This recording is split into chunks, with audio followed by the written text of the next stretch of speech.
নমস্কার বন্ধুরা, modern agriculture YouTube চ্যানেলে সবাইকে স্বাগত। আমরা আজকে একটা নতুন টপিক নিয়ে চলে আসছি, বোরো ধান চাষ। এই বোরো ধান চাষ যেটা করা হচ্ছে সেটা হচ্ছে পুরুষ মহিলা ধান। পুরুষ মহিলা ধান সম্পর্কে আপনাদের একটা আইডিয়া দিচ্ছি আজকে। এই দেখেন, এই যে দুটো লাইন, একদম সোজা লাইন, এটা রশি টেনে গাড়া হয়েছে। আর এটা হচ্ছে মহিলা ধান। এই যে ধানটা, এটা মহিলা ধান। মানে পুরুষ দুটো লাইন, তার মাঝখানে 60টা লাইন থাকবে হচ্ছে মহিলা ধান, তারপরে আবারও দুটো পুরুষ লাইনের ধান আর কি থাকবে। এই করে জমিটাকে গাড়তে হবে। এই ধানটা কোম্পানি কিনে নিবে। মহিলা যে ধানটা, সেই ধানটা কোম্পানি কিনে দিবে। পার মন ধানের দাম 3000 টাকা। 1 বিঘা জমিতে যদি খুব ভালো হয় মোটামুটি 15 মন মতো মহিলা ধান হতে পারে।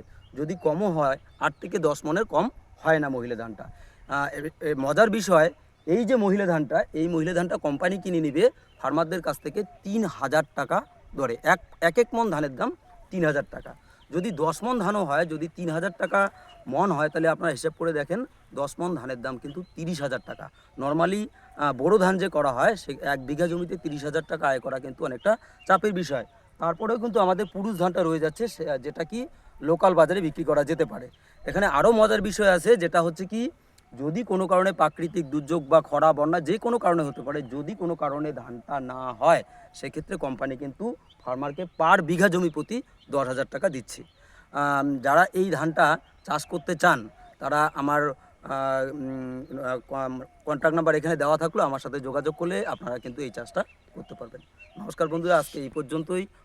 আপনারা সবাই সুস্থ থাকবেন, ভালো থাকবেন। পরবর্তী ভিডিও আসা অবধি।